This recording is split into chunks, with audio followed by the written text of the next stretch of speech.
Hello, celebrants and officiants all around the world.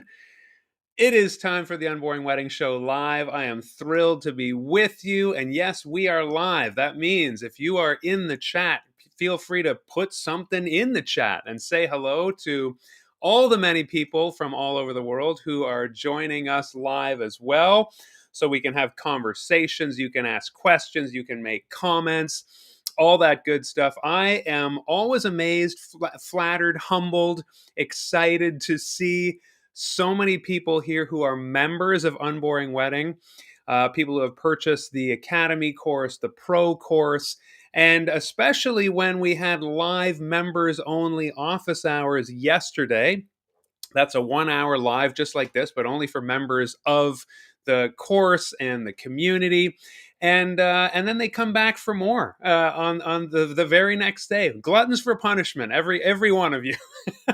So I love to see all the familiar names, not just those who are here week after week and who are members, but like I say, when you do 2 days in a row, that's pretty hardcore. That is a level of dedication to officiating and celebrancy, and to our community, and just hanging out. That always really excites me, and I absolutely love it. So today we're going to talk about past, present, and future, and the power that kind of temporal awareness in our couples' lives brings us as celebrants and officiants. A wedding ceremony is already incredibly powerful. It's amazing to me. Every time I do a wedding, I get hired by these folks. Those of you who are friends and relatives, I always say, kudos to you. I am actually officiating the wedding of my sister-in-law, my wife's sister, this year, and I get emotional just thinking about it. Don't tell her that because she'll start to get nervous. But when I think about, my wife being there, and my mother-in-law, and my father-in-law passed away several years ago, so of course that is going to be extremely difficult. All of us wishing he were here. He passed away about 4 years ago. And it was quite a shock. So, when you have a wedding, all those things come to the surface, and that stuff makes a wedding so powerful. But also, then when the couples start saying their vows to each other, and people start crying, and I've even have couples say, like, why is this happening? And guests are all dabbing their eyes. And I suspect a lot of that power comes from the fact that we are straddling thresholds, like milestones in our lives. These moments of milestones, whether they're graduations or arrival of a new baby, or marriage, or that kind of thing, where we're kind of moving from one epoch into another, that has tremendous power, because that is largely what it is to be human, and how we write the stories of our lives. So we are going to get a bit meta today, but the purpose of this, the big so what, is so that you're aware of these things as you carry on the task of the wedding ceremony, but then also the role of getting two people married. That is such an incredible privilege that we have as officiants and celebrants, to stand in this space when we are performing, like I say, this task, this job, this role. But it's so much more than that. And I mentioned yesterday in the members only office hours, where somebody watched a video, and on YouTube you get all kinds of comments, but somebody in the comments said, people need to realize that marriage is sacred again, kind of dismissive of the fact that of how we talk about making weddings really fun and light and entertaining and great for the guests. Those two things are not mutually exclusive. Having fun, laughing with the guests, making sure it's entertaining and engaging. But also, I 100% agree, getting two people married is sacred. Whatever religious gloss or wording or vocabulary you might put around that, whether it's pagan or secular or Christian or Muslim or Jewish or Buddhist, whatever it is incredibly sacred work. And so I am there with that person. I would just say these two things do not cancel each other out. And also at the same time, when we think about temporality, past, present, future, and the power that gives, that's what I want to talk about today. And it has very practical implications for it's basically a lens, a perspective through which you can see your work. It's a way that I've started to look at my work. A lot of these things, to be honest, I have stumbled upon, whether it's the full course or going pro, and then teaching a lot of you through the pro course how to get clients. It's kind of like you do the things and then you're like, wait, I think I know how to do the thing, and then I can and then you can create a framework around it. So that is the kind of thing that has happened for me. So I'm going to share that with you today so that you can look at your work through the lens of past, present, future, and how you are shepherding your couple along, and how you get to be a part of this incredible the privilege that it is to be a part of this incredible moment in our couples' lives as they go into a different chapter. So I want to give a shout out to a coaching client I had who I was on the phone with on Monday. I mentioned this yesterday. Not a full member of the course yet. I do have a wham bam quick emergency, quick help package. If you go to unboringweddingacademy.com/coaching, you can see how I help people. They get a script, they get a crash course, they can get on the phone with me. I always recommend getting the full membership, but Rex got that quick help package, and he did something really fun with the story that I do want to talk about as well, and give a shout out to somebody who's not a member but had that kind of eye and that feeling for telling a story, and he kind of hit on what we're going to talk about today, and I absolutely love engaging with so many of you who make even my practice and the way that I think about things better. And so, on that note, I just want to say hello to all of you in the chat, and if you are not if you are not logged into YouTube, please log in with your Google account, and then you can chat away. A lot of people have asked me on lives, how do I chat? I'm watching, but I don't see a way to, type anything in. You got to be logged in, then you can chat away. And I love that you have conversations in the chat. Not only are you responding to what I'm saying, but you're responding to each other. And some of you are making coffee dates and connecting to as colleagues, and that's absolutely amazing. That's a large part of what we're doing here as well, creating a hub for officiants and celebrants, not just all over the world, but hey, you might find somebody who's really local. So that's why I always encourage you to say who you are and where you're from, because that's important, because somebody nearby might be like, oh my gosh, you're in the same city, we're both in Chicago, let's hook up, let's refer each other, recommend each other, that kind of thing. Officiants desperately need other officiants, because it hasn't happened to me yet. I'm going to knock on some wood. But if we're sick or laid up or something, we have a ceremony ready, we often don't want to just leave that couple in a lurch. We don't want to say, oh, well, I can't make your wedding, good luck. We typically want to refer out to another trusted colleague. And that sometimes means, hey, the script is written, but I woke up with a terrible sore throat and no voice. You want to pull somebody else in, send them the script. And that's why I recommend in the course and all those things, writing the script in a very shareable way, Google Doc, that kind of thing. And now the platform efficiently for many of you, you can just send your script along to somebody so they can perform it. So all that to say, meet up in the chat, say hello. Sabrina is here. Mark is here from California. Good to see you. And he's negotiating a very swanky Honduras wedding, apparently. So that is awesome. Anybody want to give me a paid vacation to officiate their wedding? Hit me up, HMU. George says hi as well. So, hey, hello to you, George. And Roger is here from sunny Vancouver, fellow Canadian.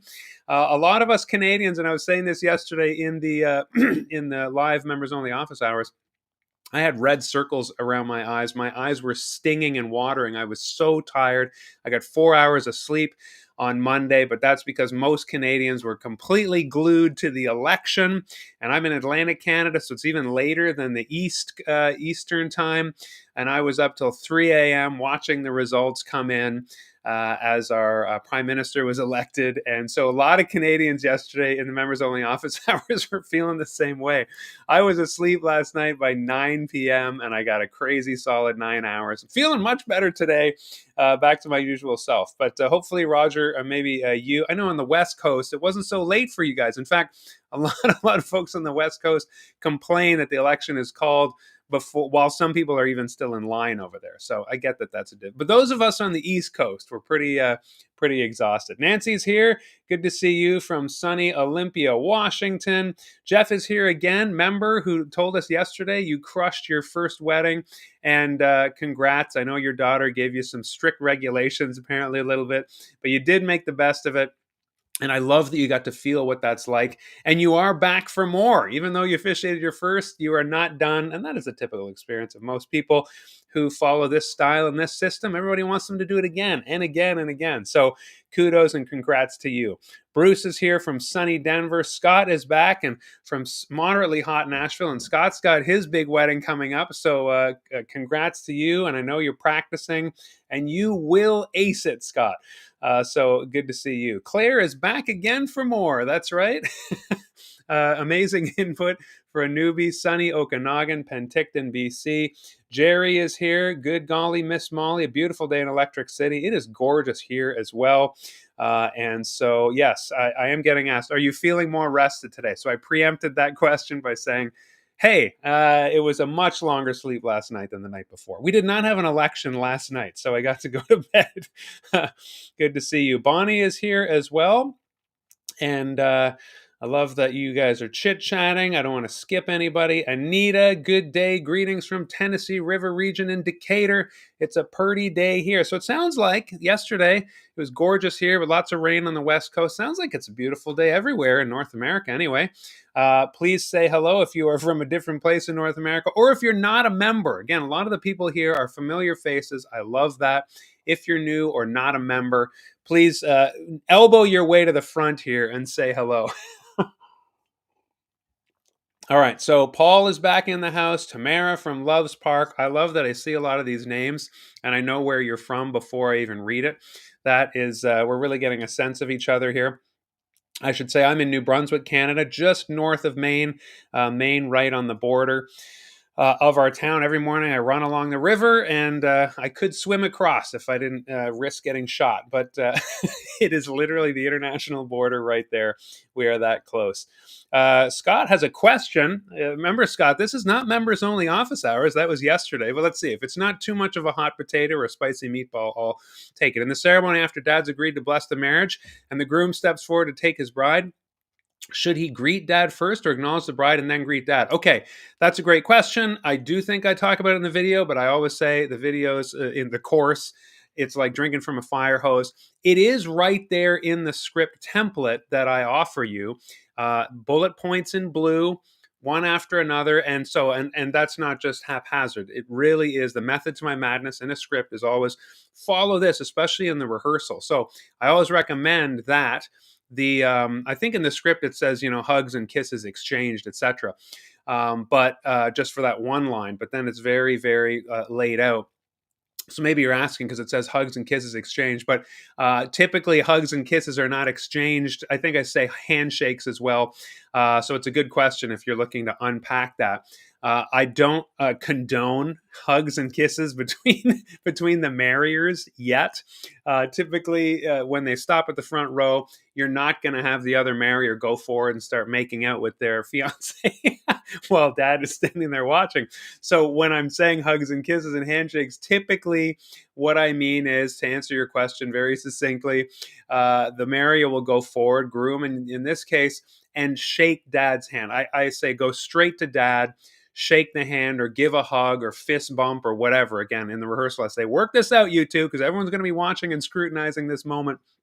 And then dad will do that with the bride, say, the parent and the marrier, the escort and the marrier will give each other a hug and stuff. And then the couple just come forward without having done any of that shenanigan. They just kind of take each other by the hand. I have had couples just go in for the kiss right there, and it's always fun. Like, oh, you look so good. I can't help myself. And that always adds to a quite comical moment. But I know that wasn't your question. Your question was, when they step forward, who do they give their attention to first? And I kind of typically say, remember it like you're not going to do anything without dad's blessing. So go straight to dad, and you're not, supplicating or anything, but, give dad the little the handshake or the hug or whatever, and then consider that to be your green light. But that's where typically dad will turn to bride, say, or escort will turn to marrier. They will hug or something, kiss, and then you take your place at the front. Good question. Thanks for asking that. Unpacking that bullet point a little bit more in the script template from the course.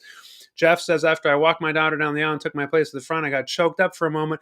Felt like 10 minutes. Yeah, I know. I like I say, I my daughter's 12. I cry already thinking about her getting married. My son is 10. I don't think I could do it. I don't know. You guys have nerves of steel. So, yeah, absolutely. And it is sacred and it's amazing. And again, I think it's the same reason why, like, as a parent, what I'm going to talk about today, like, why are you, I'm a crier. Like, so I just need to put that on the table. Now, I know not a lot of you are criers, but you feel the moment. So when, like my son is going to graduate this year from grade 5 elementary school to middle school and be a little ceremony, that they do nowadays. Not when I was a kid, but now they do those ceremonies from kindergarten to elementary school, or elementary school to middle school to high school, whatever that looks like in your part of the world. And yeah, these moments just like whoo hit us. And that is because I think we think about our lives as a story, past, present, future, entering into a different threshold. A wedding is no different. So yeah, absolutely. James is here from Georgia. Good to see you. Cecilia from Victoria. And I'm getting to the bottom of the comments here. Volkhammer, that's a great YouTube handle. Greetings from Jeff in Cleveland, Ohio. Hello, Jeff. Volkhammer. Now I can move into. We already had a great question. Thank you for your engagement. And I want to talk to you about. I call it liminal space. I will say I am giving a more condensed version of my wedding MBA talk. I don't see Mike here, but those of you who like to take a shot every time I bring up Wedding MBA, that epic wedding conference that happens in Las Vegas every year in November, get your tickets now and use the discount code MARK on checkout, and you'll get an even bigger discount.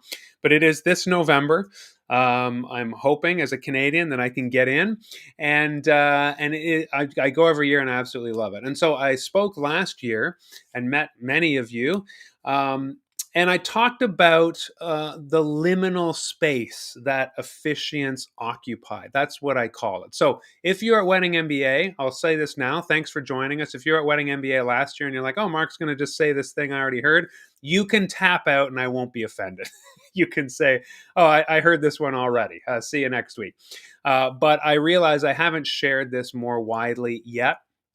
And it is, to me, a really helpful perspective. I got lots of good feedback on how people felt like, oh, this is a great new way to view what I do, but also think about how it can guide the steps that I'm taking. So I kind of divide the liminal spaces that we occupy. And a liminal space, basically, if you want to think about a Venn diagram, it's kind of like, two circles of a Venn diagram, or as we talked about, moving from one milestone to another, like a threshold in a doorway when you're moving through things.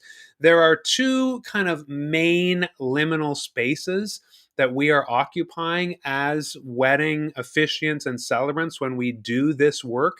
The first one is the wedding ceremony itself. So there's some Venn diagramming of time there. The wedding ceremony itself, I want to talk about that and unpack that. So if you're like, what's Mark saying? I'm getting lost already. I'm going to unpack that. Wedding ceremony itself as a liminal space. And then I want to talk about getting them married, joining them in marriage. The work of a celebrant or officiant joining these two people in marriage is also a liminal space. It's this in-between space that we occupy and curate. You can be mystical about this if you want, like I say, whatever religious label you would like to put on it. If you want to be totally woo-woo about this, I'm on board with that as well. But just very practically, I think there's kind of a mystical element that maybe, in our human stories, we can't always explain these things. We try to put names on them with spirituality and religion and things like that. But even just very practically, as I said, what is happening when my 10-year-old is moving from elementary school to middle school, and we feel it so deeply. And it's because of these markers in our lives, right? These landmark moments, these milestones of time through the hourglass. And so that is kind of what I want to focus on as you do the work. Now, so let's move into it. The first thing, when you see yourself as someone who is occupying a liminal space, that in between, the first way we can think about this is when we are actually doing the work of performing our couple's wedding ceremony. Now, what is the liminal space there? Well, when we're performing a wedding ceremony, just the brass tacks of it, the very strange ritual, right? The whole thing is a ritual. We've talked about unity rituals here, and not just the rituals of making vows and exchanging rings. Those things are key. And whatever, many cultures have different traditions around the elements. But I'm also just talking about the whole thing of standing at the back, everybody's sitting down. Like, when you kind of, maybe I've done hundreds of ceremonies, and I never, take it for granted, or I never let it get rote or old hat. But when you're looking at all these people sitting expectantly facing the front, and there's music, and then you line up this wedding party at the back with attendants, and then you go to the front, and kind of like any public event, great, you give your opening remarks, but then people file in one by one, and we seat important people first, or first in the processional, last if it's honorary seating. And everybody's walking in and dressed up, and they stand at the front to be seen. And then everybody stands for, you get everybody on their feet for the marrier who's walking down the aisle. And again, people often cry. It's super emotional at this part. And again, as an officiant, even though I'm just a hired hand, a lot of the time I get emotional because it's such a supercharged room. And all the things we talked about, where Scott said, what happens when you get to the front, and the going forward, all of that choreography, all of that intentionality is really based on the past. And so when we are talking about the Venn diagram, the liminal space of a wedding ceremony, I really do believe that we are focused mostly on past tradition. Because you're like, where does all that stuff, why do we do all that stuff? Because we are kind of accepting this long line of the way that people have been married. And again, my story is getting married in Korea with my wife Naomi. We both went as English teachers, and I've shared the story before here of how we got married twice. Essentially, we went to the embassy, we got some stamps, the Canadian embassy, bang bang, they handed us the papers. We realized we were married accidentally. We had no intention of getting married that way, because our wedding ceremony, with our friend marrying us and our family coming and our friends gathering, that was going to be 3 weeks later. And I've also talked about how Koreans get married. As I realized when I arrived there, there's kind of a tea ceremony with family, which is rooted in 1,000 years of Korean tradition, and Asian conventions around uniting family. But then they'll do the big wedding hall thing, which looks more like a Western style wedding. The big dresses and the sitting and the everything that you think about if you're from North America. So that's interesting how, whether it's different cultures or just like one culture, we are bringing in the tradition, the way things have been done, and giving a nod to the past, and saying one of the reasons why this is so impactful is that we're following in that tradition. And this is where our couple may want to, and will likely follow, a lot of the conventions of the past, right? Everything that I just described, a wedding processional, the way things are laid out. When you're creating a ceremony as wedding officiant or celebrant, you are following tradition.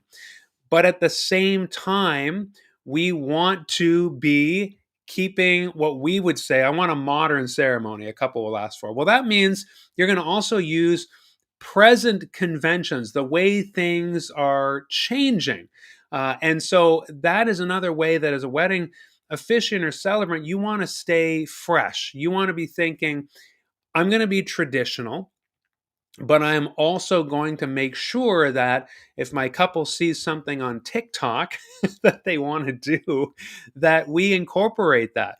That doesn't mean you need to be an expert, okay, on every present convention or new fad. And I don't say fad in a dismissive way or a pejorative way. I mean, I just think about a few years ago where a video went viral of, the as the processional was starting, the DJ started, Bobby Brown's song, and everybody danced in. I don't know if you saw that video. If you did, you'll remember it. It caused quite a lot of controversy because the wedding party danced in like it was nobody's business. It was, and everybody was laughing and clapping and singing, and you could tell every single person in that wedding party had kind of practiced how they're going to dance down the aisle. And I watched it, and I got emotional at how beautiful and joyful it was. Other people didn't see it that way. So what's at work there? Well, that is that liminal space of they're doing a processional. They're following that convention of walking in one after another. Okay. And if you want to Wikipedia the history of all this stuff, you can. I'm not going to go into it here, but it's tradition, it's past. And our couple wants that. But then if they want to Bobby Brown their way down the aisle, well, that definitely wasn't done in the Baroque period, right? So in Beethoven's day, that kind of stuff didn't happen. So that is the way that we want to keep things fresh and present and accommodate what our couple wants right now. And so a huge part of doing that is it'll be in our chem check when we are basically pitching ourselves to our client. I call the chem check, if you're not familiar with my language around that. This is in my pro course where I give the whole blueprint of how you want to meet with your couple in person or on video and basically pitch yourself and how to conduct that chem check meeting. I went into super detail into this at Wedding MBA. But suffice it to say right now, I'll just give you kind of a way to think about this chem check where you are going to sit down with your couple and essentially you want to hear about the kind of day that they want. The purpose of the chem check is to find out whether you and your couple are compatible. And a lot of that is expectation.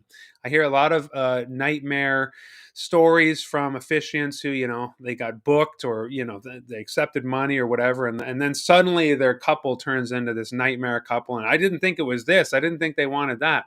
So before you get into that contractual relationship with your couple, it's a great idea to have this, again, what I call chem check or vibe check, where you want to say, here's what I do, here's how I do it. How does that sound to you? What kind of day do you want?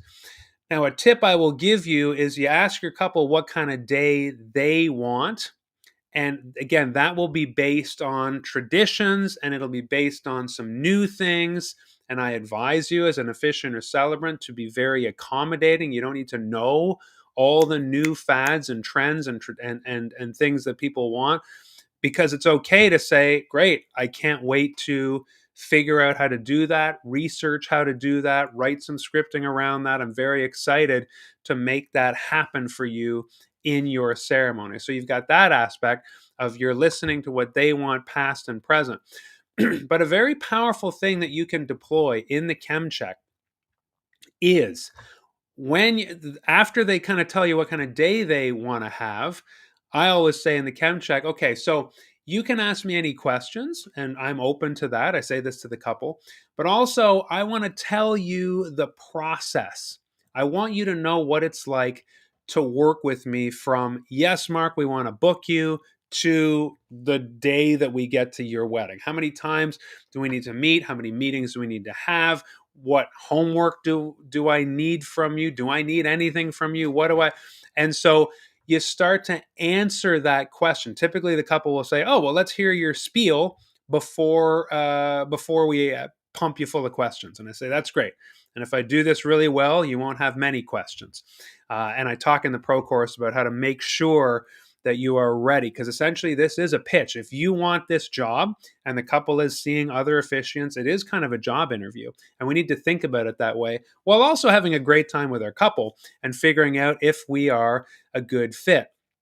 But I call this kind of the Russian doll technique, where as you're describing the process, and especially when you get to how you're going to work on the ceremony, you start to future cast. So when you are future casting with your couple what their ceremony is like, you're essentially inserting yourself into their future. Now, of course, it's still at a hypothetical level, but you want them to picture you officiating their ceremony. So, in addition to talking about your process, and I have a very specific process myself, and I teach, what we're going to do first after you book me, and I talk to them about how to pay the 50% retainer and all that, and then we will follow up with you at this a few X number of time before your wedding. In my case, Jen reaches out to the couple about 5 months before, 4 months before, so that we can get in the calendar a meeting about 4 to 6 weeks before. And if you remember the course, I call that the wedding workshop. And so you say, we're going to sit down and I'm going to open up my laptop with Efficiently, and we are going to work through together everything that can, might, could, and will happen in your ceremony. And this is where you kind of deploy the future casting technique. As your couple's looking at you and you say, we're going to start with kind of the 10-part traditional ceremony. I like to invoke that word traditional so that they know that's kind of an anchor. We are being traditional, but I do tell them we're not bound to anything in the traditional ceremony, but it's a good starting place. So I say we're going to start with a 10-part classic traditional ceremony. And I don't say the 10 parts are blah, blah, blah, blah, blah. What I start doing is walking them through what it's going to be like. So I'll say, we're going to talk about in our workshop, if you book me 4 to 6 weeks before the day, we're going to talk about the following. So on the wedding day, half an hour before it starts, who's playing music? Where are you? Where are you? Is anybody greeting guests? I like to put them in the moments before their ceremony. You can sometimes literally see their palms sweat, they start to feel nervous. And that's how you know you're being really effective at this. And then you say, I'm going to find you when I'm on site. I arrive 45 minutes early, and that's why we talk about all these details. And then I'm going to line everybody up at the back. So in the workshop, we will talk about who's coming in when. Are you going to do any formal seating? Of family and friends at the very end, right before the ceremony.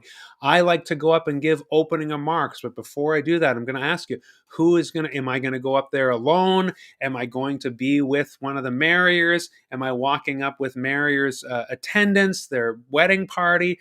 Then we're going to kind of unfurl across the front. Maybe groom, maybe you're coming in and you're going to seat a parent or somebody and join me. Then I give my opening remarks. So in the wedding workshop, we're going to iron out who comes in when, all that stuff. Then in the wedding workshop, opening remarks, I will ask you whether or not people can take photos, what your thoughts are around that. And then I will say, are you ready to get these two married? Your guests will be excited. I'll say, let's begin. Then in the wedding workshop, we hash out all the music. So what song starts? I want to know if it's a separate song just for the marrier or all the attendants. What's the order in which they're walking in? They're going to come and they're going to stand across the front. I will ask you all those questions of who's standing in what order and why. And then, of course, I'll say, please stand, and you'll come in, marrier. And I'm going to ask you, is anyone escorting you? When you get to the front, this is one of those moments where we choose the question, whether or not you want the question. So traditionally, again, tradition, you kind of keep that word bubbling up to the surface. Who gives this woman to be married to this man? I said, but there's more contemporary option. I can look at your escort, and if it's a parent, say, parent, do you give your blessing and support? Or I can ask both parents or different parties, both sides of the family, if you'd like. Or we can just have no question at all. We can jettison that. When you get to the front, this is the moment Scott was talking about. Maybe marrier, and you'll use their names. Mike, you'll step forward and give dad a good handshake or whatever we decide in the workshop or in the rehearsal. And then you come forward and you stand in front of me. So I'm going to stop there. I'm going to eject myself from kind of brainstorming with you or imagining with you how I'm imagining with them. But basically what you're doing is you are casting a vision for them of you standing in the officiant spot. None of it's happened yet, but it's like they're watching a movie. And you'll move through the ceremony like that, just in the description of what it's like to work with you. You're not having the workshop, but you want to show them that you're proficient in a 10-part traditional ceremony and what you're going to do in the workshop. And of course, I always emphasize with them once I'm done and say, and then I send you up the aisle, Mary, and you tell me, of course, how you want me to stand with us now. I present you at the very first time. And you'll say whether it's Mr. and Mrs. last name or first names as husband and wife or husband and husband, if it's two, whatever, you know where I'm going with this. And then up they go. And then, again, I'm going to ask you where your party goes, etc. But we are not bound by anything that I just said. That is where we're going to start. I'm going to walk you through that, but you might say, we'd like this better. We don't want to do that. We saw this cool thing on TikTok we'd like to incorporate. And so I tell them, I'm going to fully incorporate your vision, but the 10-part traditional classic wedding ceremony that you kind of think of from TV, movies, and weddings you've been to, that's our starting point. And then that's where we start to adapt and adopt whatever you would like.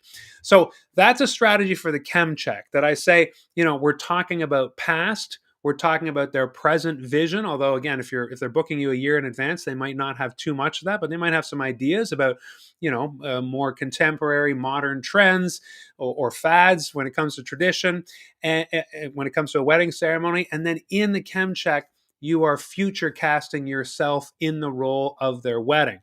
And I won't spend much more time on how to move along with the chem check. There's a whole, like I say, a whole unit in the pro course that you would, that where we talk about deploying exactly how to start well and end well, the same way I do in the academy course about how to start well and end well the workshop. Same thing for this, essentially this pitch meeting. But you want to cover all those bases. And that gives you, when you're intentional about that, when you know what you're doing, right now I'm talking about their future, this wedding that they're dreaming of, and I'm in that movie as I describe it to them. Then, of course, you ask them about any questions and things like that. And so that, when it comes to, again, just performing their ceremony, and then in the workshop, the way that I just described it to you, it's kind of meta here, but then you're going to go into the workshop and you're going to craft a wedding ceremony that is based on tradition and that is based on present trends and fads and modern twists in the way things are done now.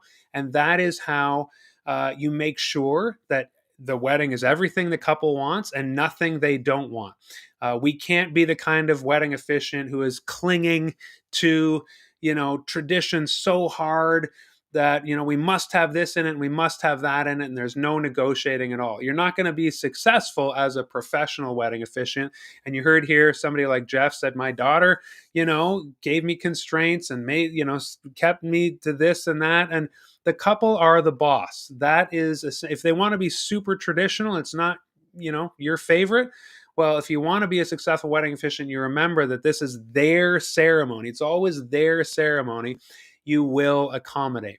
Now, there are ways around doing things that you don't really love. Like for me, I don't love the who gives this woman to be married to this man question personally.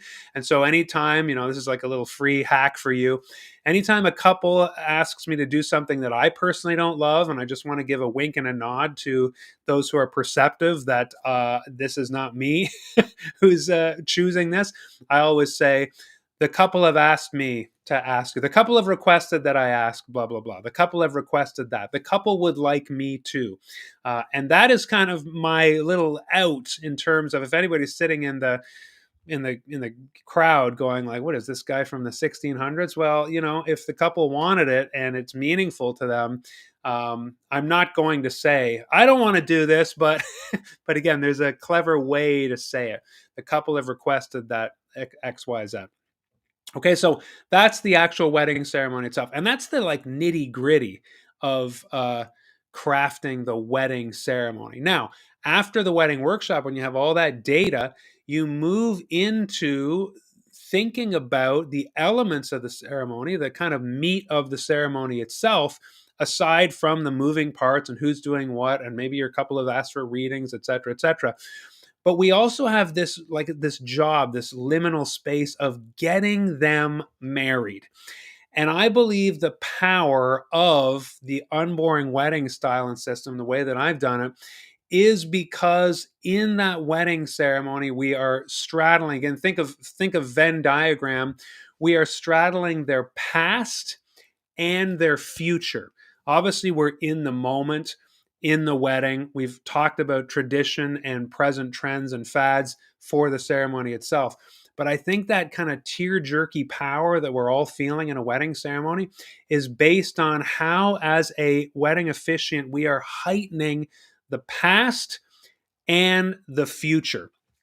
And I do want to give a shout out again to Rex, who may or may not be here. He has got a busy week. He's officiating this weekend. We jumped on the phone. He's in my quick help package. But he wrote kind of, he got my template and he saw what I do, the 3-act love story and stuff, which I'm going to describe here. But he said that, he wanted to write about eras. The couple has a very long, torrid history. Think Friends, Ross and Rachel, for those of you old enough to know that. My wife and I often called ourselves Ross and Rachel. We had many eras of, that kind of very volatile. Finally, once we got married, we had answered the question and it's great. And I got therapy. Uh, but there are eras that he said he wanted. So his story was this era, this era, this era, this era. And then we kind of brainstormed together and realized we are about to enter a new era. Think about, again, walking through a threshold, through a door. And I said to him, this is amazing that you thought of this, because I talked about the past and the future.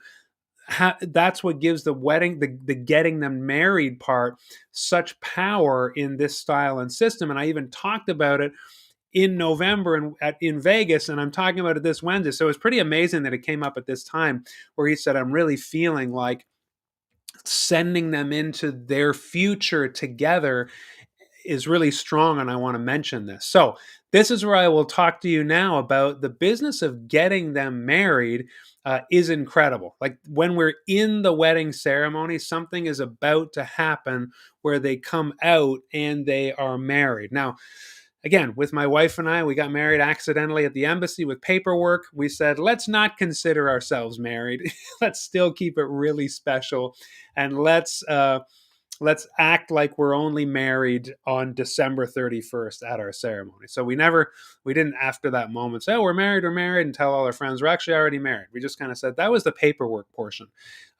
Big deal. The government, according to the government, we're married. But the power to me comes when we do it in community and when we make promises. So the past component of a wedding ceremony, I really believe, and that's why I think, like I said, this unboring style and system that I hit on years ago, the past component comes from telling their love story. The telling of the love story is amazing because it is entertaining. People laugh, people cry, people love it. It engages everyone's attention, everyone's imagination.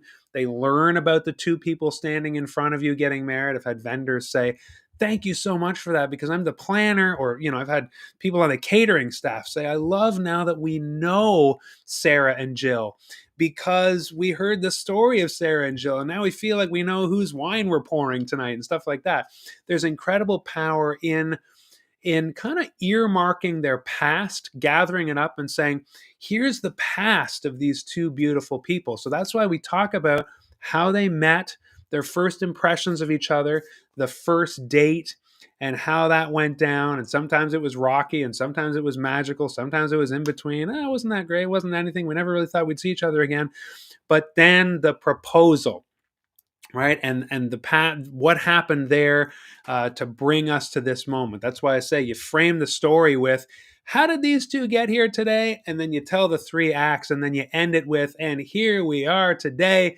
And that's where the applause and the tears, and people love saying, wow, now we know, we can earmark what happened in their past. So we spend time with them in their past, getting to know them.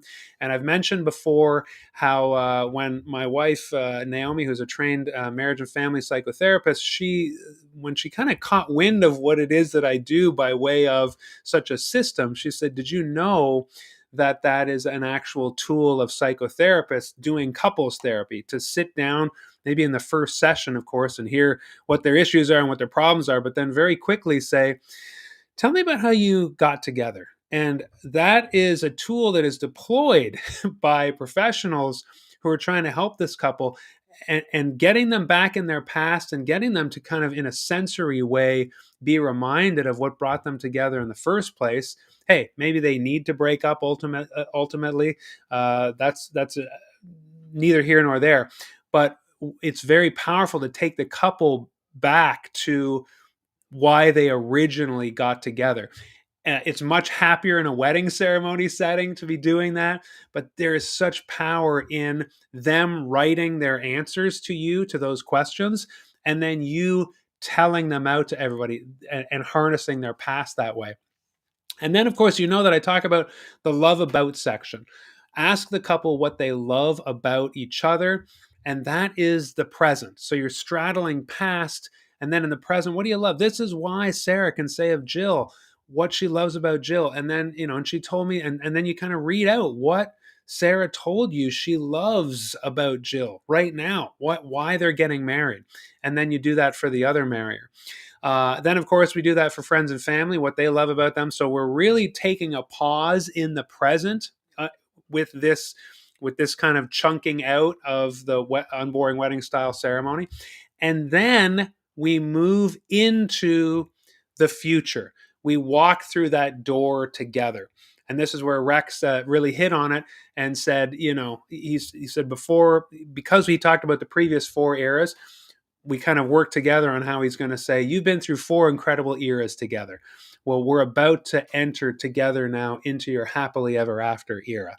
And I just thought, wow, that is so perfect and so powerful, because we are moving into the future together. You picture almost in your mind's eye, they're standing there holding hands, looking onto the horizon, saying, that's where we're going together. And we're about to commit and promise to doing that. So, of course, that is the vows. And I would say it's basically most other elements following, especially the vows. The vows, of course, are very rooted in the future. I tell all my couples, you can be as flowery as you want. You've told me what you love about each other. You can use that as an on ramp if you want. I love you because this. But ultimately, vows are promises. Despite what I said earlier about, we tailor the ceremony to accommodate our couple, I don't think I would personally do a wedding ceremony without vows, because I'd just be like, I'm the kind of person who's big on so what, why are we here? And the wedding vows really are why we're doing this whole thing. It's that the hinge, the crux, the moment, the pinnacle moment of the wedding ceremony is when they look at each other and say, I'm the person who's always going to be here for you. I will be faithful. Whether that's just saying I do to that question or repeating it, or if they want to write and read their own vows, I say, okay, so either it's just I do, or I ask you the questions, or I make the statement and you repeat, I, Sarah, take you, Jill, take you, Jill. Or like you write and read your own vows, but really you're just filling in the blanks on I promise to, I will always, I commit to, and I vow to. What kind of spouse do you want to be? What kind of person do you want to be for this person? What kind of partner do you want to be with this person? Think about the future, envision that, and then promise to do that and to endeavor to do that in the present moment. That is what makes it so sacred, so out of the ordinary, so special. That, I believe, is what reaches into our hearts and says something serious, something earth-shattering relationally is happening here right now, because we just gathered up their past, we benchmarked it in the present in terms of what they love about each other, and now together we're moving into the future with vows, the promises they're making and what they're saying they will be and commit to being and promise to being in the future. Then, of course, a ring exchange is a symbol. Every day that I wear this, I look at it and I think this piece of metal goes back to those promises that I made to Naomi 20 years ago this December. And so, it's just this physical thing that, again, is about the future and the past. We are always, like I say, we are curators, almost in a mystical sense, but I don't want to get too woo-woo or religious for anybody here who's not into that. On a very practical sense, even, the past, the present, the future, and the story of our lives, that is where we are going and taking people on this journey as we get to be their officiants and their celebrants. And then, of course, we pronounce them and get everyone in their feet, and we send them up the aisle and out into that future. And that is, I think, the way that will help you think about the gravity of what you're doing. But so in one sense, that's important that you really understand the gravity of what you're doing, but then also just very practically thinking about what is it when you're doing that chem check, that vibe check, seeing if you're a good fit. You're casting yourself into their future and saying, is this what you want? Am I the person for you? Then in the workshop, you're working on tradition and present, and you're saying, this day's coming, and we're rooted in past and present here. And then in the wedding day itself, what gives it so much impact is the past, and then the present. The past is the story, the present is the love abouts, and the future is the promises they're making, and you send them up and out into that future. That's it, friends. That is all the talking I'm going to do about that. Hopefully that is helpful and gives you, like I say, a sense of the amazing work that you do, but also a framework as you are doing any of the components, the work, the up to your elbows and crafting a ceremony and putting a suit on and going out to the site and officiating the wedding. Remember the path. What are you? Which temporal point are you in right now? Is this mostly about the past? Is this mostly about the present? Or is this mostly about the future? When you lean into that and you're intentional about that, your potency as an officiant will rise, and your couples will be a lot more satisfied with your work because you're being intentional about that. You might not have to, you're not going to necessarily be explicit about that, but it will be implicit. And they will have a sense of, my goodness, this person is on a different level. When you understand that, you can convey that to them and to all the guests as you do this incredible work. All right, friends, I'm going to see what's going on. Anything going in the chat there? Anything happening? What did I miss? Thank you, Anita. Very impactful session. Thanks a lot. Like I say, this has really helped me. So I was happy to share it in Vegas on Wedding MBA on the stage. I'm speaking again this year about something. They want me to speak more about the love story stuff. And so every year we're kind of given a topic that Shannon would like us to speak about. And so there's going to be another great collection of speakers there. Let's see. Any questions at all? Ava says, I'm amazed at the ease and logic of your spiel to couples. Thanks for sharing. Yeah. So, and I talked, Ava, you were there at Wedding MBA. So thanks for tagging along. I'm still looking at the timestamp. You stuck along. This was essentially your second time through. I know you're at Wedding MBA and heard me talk about this. But yeah, if you're clear about your process, then you are very clear about telling them what they're getting into. And I joke about that. I say to the couple, I want you to know what you're getting into. I only need to meet with you for 1 hour, 4 to 6 weeks before your wedding. And then again, I didn't talk about the full chem check, but you want to be clear about the homework. You want them to know what is expected of them. So, the wedding workshop, I need to have this meeting with you for 1 hour. Then I'm going to send you a questionnaire. Again, we do that through Officiantly now. A lot of us in the course, and every member is going to get their one ceremony free access, hopefully by the end of next week, to Officiantly. You can use that tool for your next ceremony, where the system sends you the questionnaire. You say this to your couple.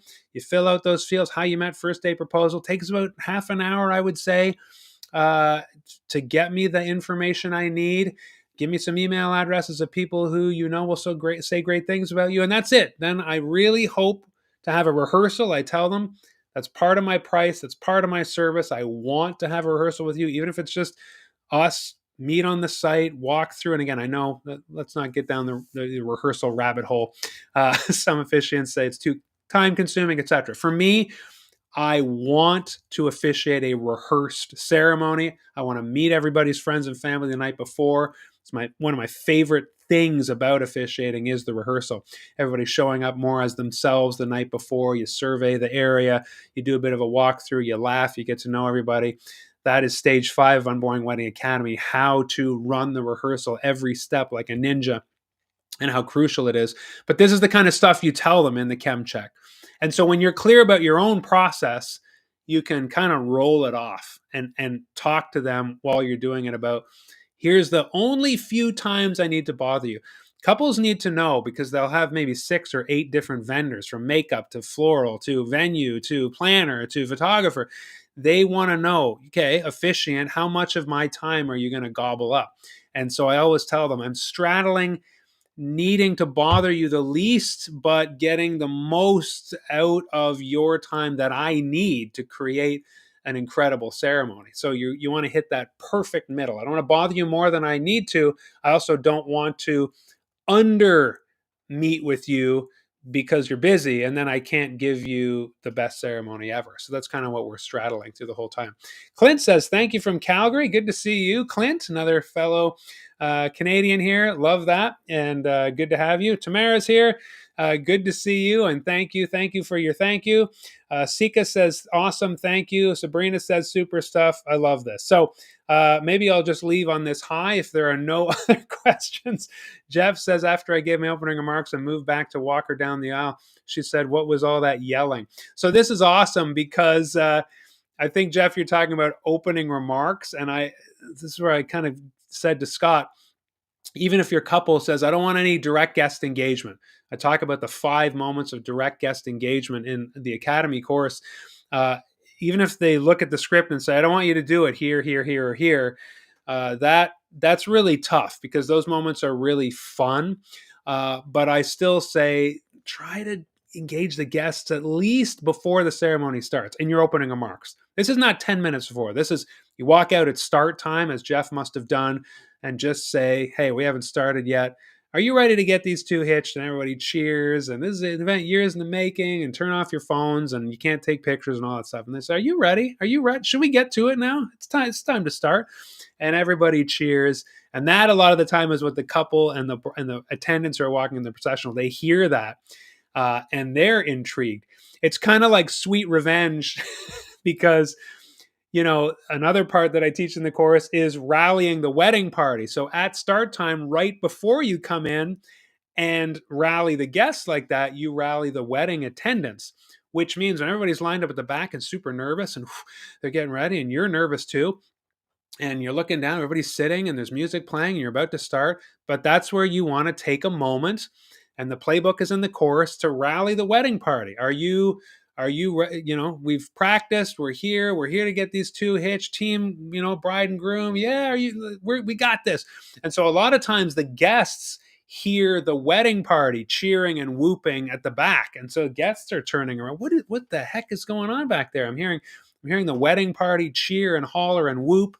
And I love that. And then you go out, of course, give your opening remarks. And then it's the wedding party's turn to hear the cheering, hollering, and whooping. And especially if it's a Mary who's all the way back at the end of the line, wondering, what the heck? I didn't give Jeff permission to do this. So good job, Jeff. It's not in the ceremony, but you want to get people excited and engaged, especially when you're going to tell a great love story, even if it is just 3 minutes long. You want to create kind of this great crowd for yourselves. All right, with no other questions to go, then that's great, friends. This has been a great hour for me. I had a blast. I love connecting with you again, as we seem to get to every week for some people. If you're officiating this weekend, all the best to you. Good luck. Remember, your script is your lifeline. Just get to the point where you can read it confidently. That is all you need to do. You're reading a story. You've got poise. You've got your script. That's why I always keep it on paper myself. You can't have a technological meltdown. Paper hasn't failed yet. And so just remember, you are doing incredible work in a liminal space, bridging past, present, and future in the ceremony and in the work of joining them in marriage. That is the incredible privilege that we do together. And I'm so honored to be on this journey with all of you.